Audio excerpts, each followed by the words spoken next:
This is it. Week 18, Dolphins versus Jets. You want it? You got to earn it.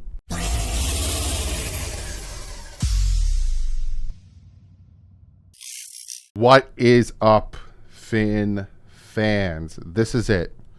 There's been so many games. Dolphins win, they clinch. Dolphins win, they clinch. Dolphins need to win, and they clinch. Oh, and then we lose, and then we lose, and then we lose. And everyone's like, oh, season's over, season's over.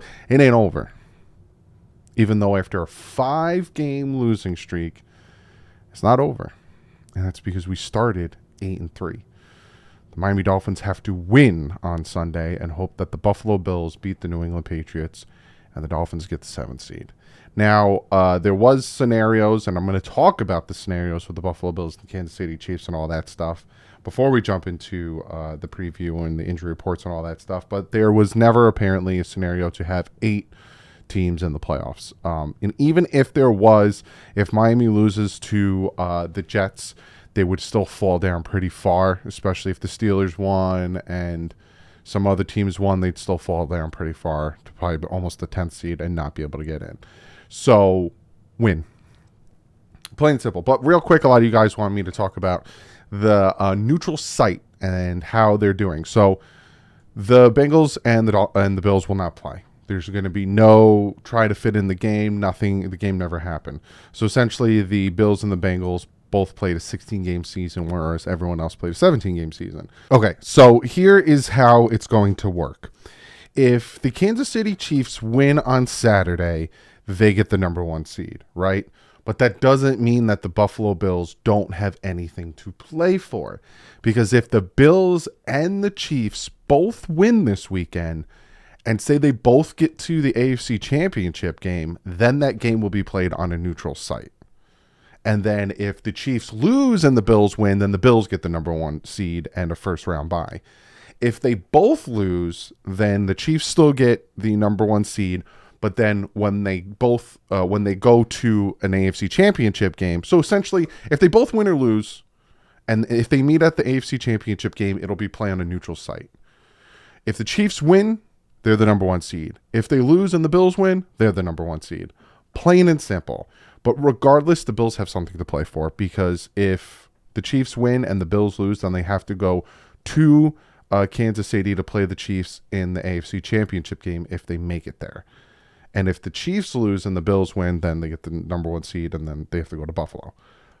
So Buffalo still has something to play for. I know a lot of you guys were like, what's the scenario there? All that stuff. And then there's even stuff with Cincinnati, whereas if Buffalo and Kansas City both lose and Baltimore wins or ties, a Buffalo versus Kansas City championship game would be on a neutral site.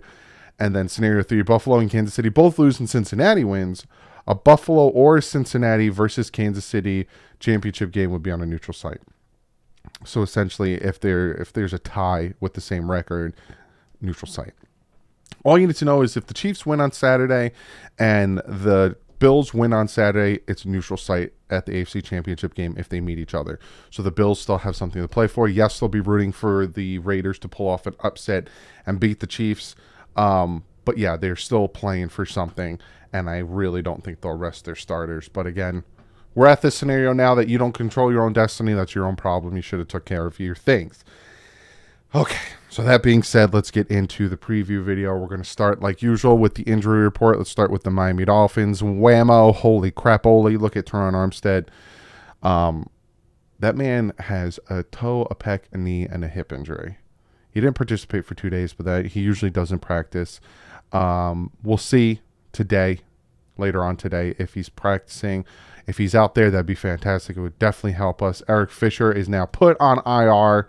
That man didn't even play a down of football, so you can even just scratch him off the injury report. Kendall Lamb didn't participate, so they brought in another left tackle. Fantastic. Tua Tagovailoa didn't participate. He's not playing because of concussion. Cedric Wilson Jr., hip injury, did not participate. But then you see here, right? Teddy Bridgewater, limited. He's not going. They brought in the giraffe. don't know why they signed him of all people, but me and Big O talked about it yesterday. Bradley Chubb went from didn't participate to limited, so there's a good sign. He'll play. Same thing with Xavier Howard. Alec Ingold has a thumb injury, but he's limited. He'll play. Just don't throw him the flipping ball because he only has one hand. Raheem Mostert had a rest day, so he is fine. Eric Rowe, limited. He'll probably play. Jalen Waddle, limited. He'll play. Then Javon Holland, Cater Crowe, Jalen Phillips, both full. And Melvin Ingram, like usual, gets his rest day. And then we look at the New York Jets. You can kind of see me. Theirs isn't as bad as ours. Dwayne Brown didn't participate.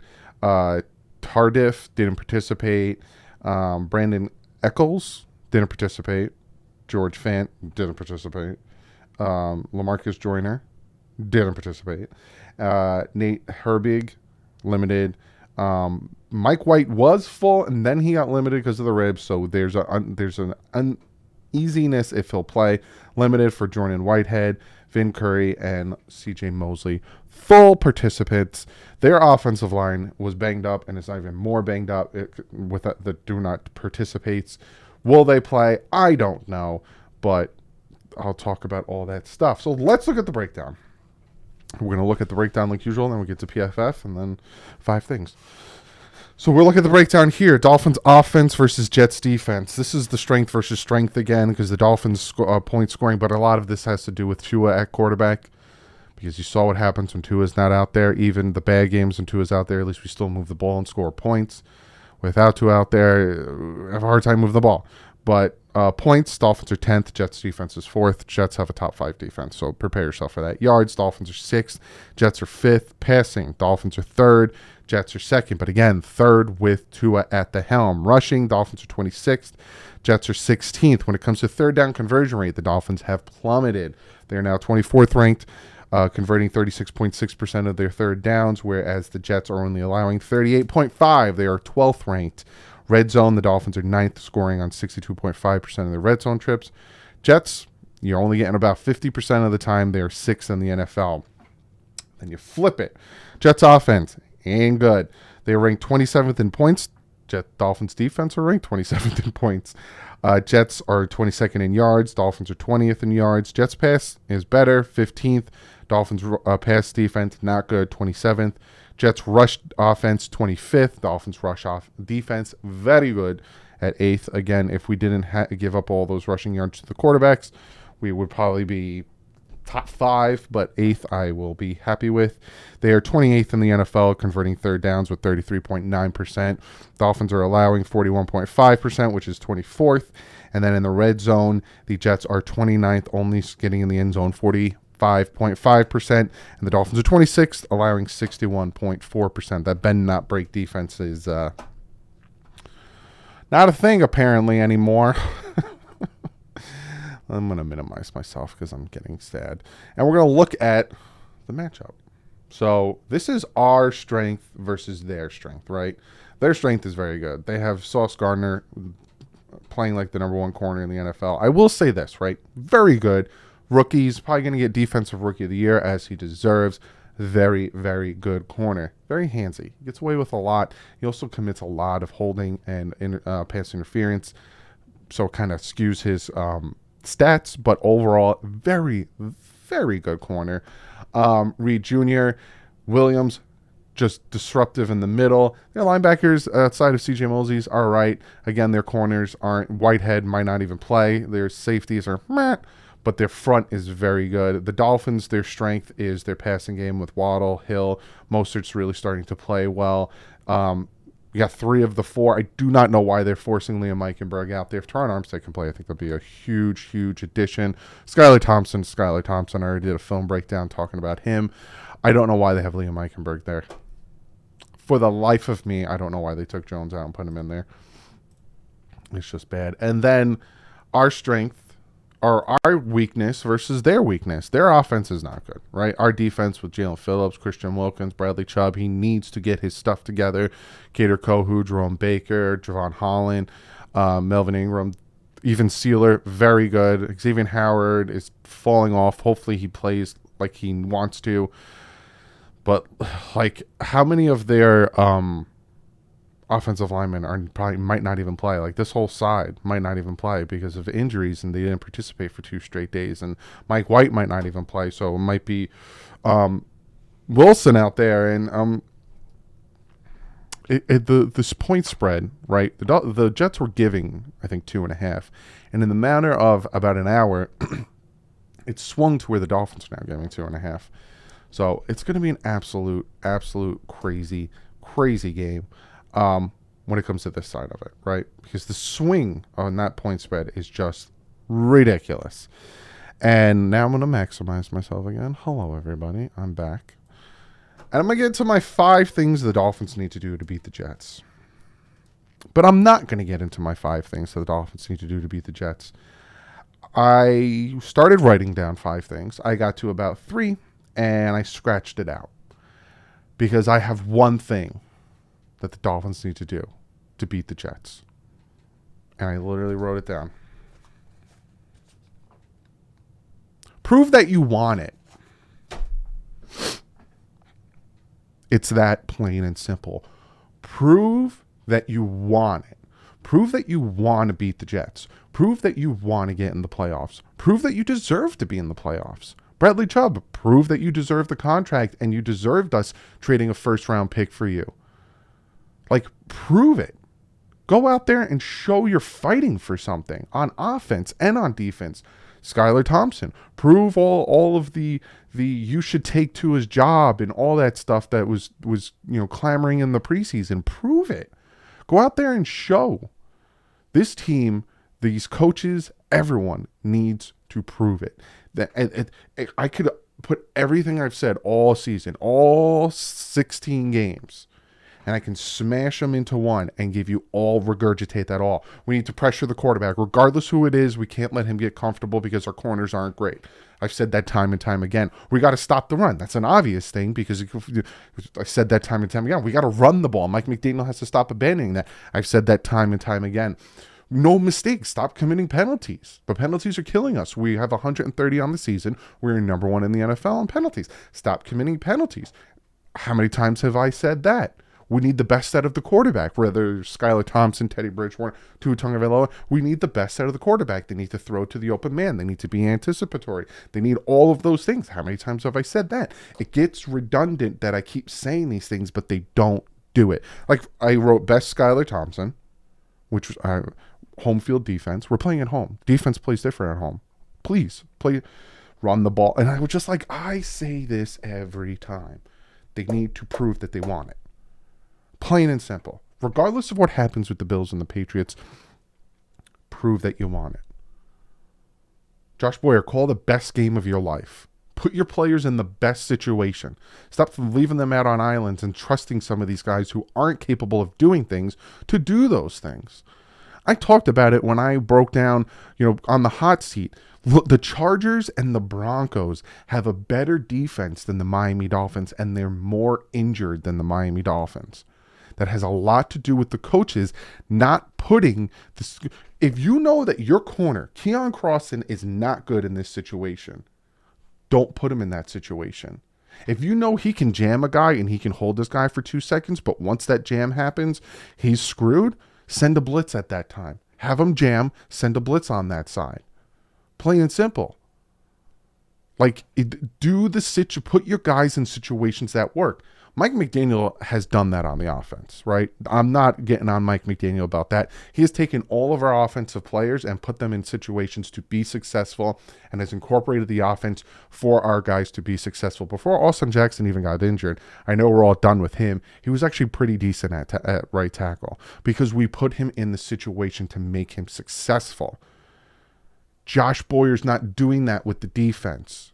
And all of a sudden, we have no pass rush. It slowly started to progress. We had a good pass rush. We were leading in sacks and turnovers. Then it kind of went down. Then last year it kind of went down. And now we have nothing. Our leading pass rusher is Jalen Phillips. And that's because that man fights like his pants are on fire. And there's water behind that tackle. Prove that you want it. Like I'm at the point in the season that we're on a 5-game losing streak. And I feel like I'm the only one when it comes to the coaches that like, do they not sit down and point things out? And does Mike McDaniel not go to Josh Boyer and say, you got to help me out, man? I know you're holding them to 20 something points, but when I need you to stop them on a drive, and your defense allows 4 to 5 to 6 minute drives to kill the game, it kind of sucks, man. Also, get off the field on third downs.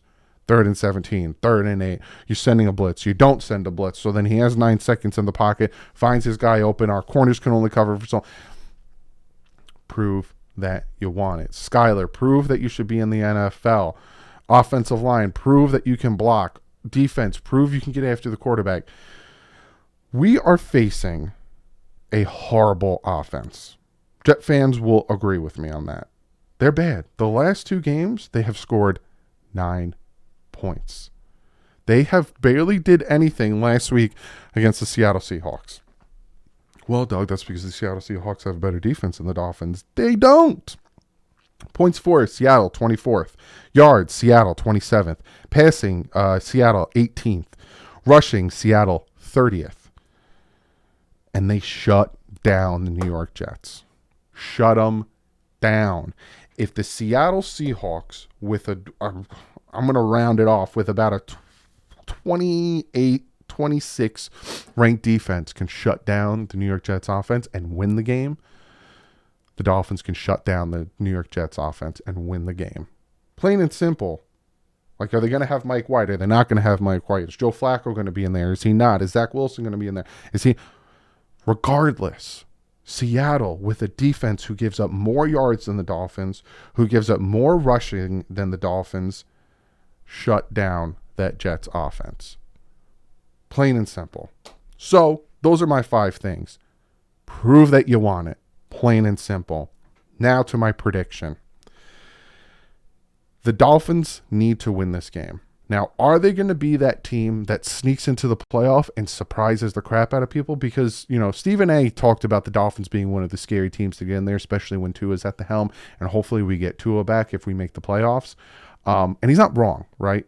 Regardless of where we go, if we have to go to Buffalo, if we got to go to Kansas City, if we got to go to Cincinnati, regardless of where we have to go, we have a chance, right? You saw what we did in Buffalo. We lost by a field goal because the defense couldn't make that stop, right? We have a chance. You look at the 2010 Seattle Seahawks. They went 7-9. Limped into the playoffs because the AFC West sucked at that time and beat the Saints. That's the game where Marshawn Lynch just stiff-armed the crap out of that Saints corner.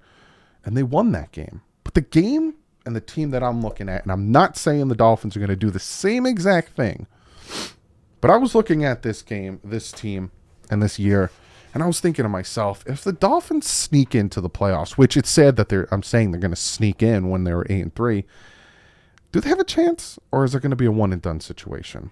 You look at the 2011 New York Giants. They went 9-7, right? Get in on the wild card. They ended up winning the Super Bowl that year. I'm not saying the Dolphins are going to win the Super Bowl. I just want to see that if they could possibly win a playoff game. I want to see if they could possibly win this game on Sunday. But what intrigued me, right? Because you look at that 2011 Giants team and you would think to yourself, well, they have a really good defense, Doug. That's the reason they won that game. Or, they have a really good offense. That's the reason why they went into the Super Bowl. When it comes to their defense, when it comes to points given up, they were 25th ranked. Yards, they were 27th ranked. Passing, they were 29th ranked. Rushing, they were 19th ranked. The Miami Dolphins have a better defense than that 2011 New York Giants team. Look at the offense. 9th in points, 8th in yards, 5th in passing, 32nd in rushing. Does that not sound like the Miami Dolphins right now, where their defense is kind of crap and their offense is pretty good? Now, again, I'm not saying the Dolphins are going to the Super Bowl. I'm not even saying, are they going to win a playoff game? But can they sneak in? And can they go on a skid? Can they surprise the crap out of people? Like the Giants did in 2011? Like the Bengals did last year? Like the Seahawks did in 2010? Is it possible? I'm picking the Dolphins to win this game. I think that the Jets offense is bad enough, and I think the Dolphins defense plays good enough at home that we're going to win this game. And I have the Dolphins winning this game 20-14. I think it'll come down to the Dolphins making a few field goals and pulling away. I think points will be scored by both teams. I don't think it'll be a complete one-sided butt whooping. But I have the Dolphins winning this game. And I pray, and I'm not predicting, but I pray that Buffalo still has something to fight for and tries. Now, it would be dumb of them to just rest their starters again, because that's kind of 2 weeks of resting their starters. They probably won't. They need to make sure that they've got some play time and not rusty. But I pray that they beat the Patriots and the Dolphins go into the 7th seed, and maybe, just maybe, they can conjure that 2011 New York Giants team. That's what I got for you. Hopefully this is the last preview of the season. Hopefully I got a few more, at least one more in me. But on that, I will see you guys maybe tomorrow with a video. I might surprise you with a video tomorrow. But I'll definitely see you Sunday, 1 o'clock. Miami Dolphins taking on those New York Jets. But on that, like usual, stay classy. And fins up.